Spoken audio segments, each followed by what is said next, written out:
ganyan din ang kalabaw namin sa ilong. Lubid nga lang ang nilagay. Ito yung tinutukoy niya. Niloko mo ba ako? Gusto mo gawin kitang kalabaw? Ito si Michael Andres. Ayan, gets ko naman yung point mo, oo. Pero pointless. Ready mo na! I-ready mo na ang ilong mo dahil bibigyan kita na...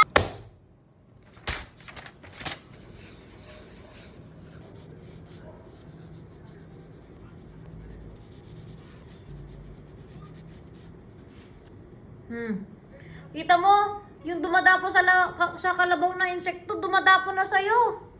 Pag may gano'n ako dito. Violet ang alam ko eh, kamali ako.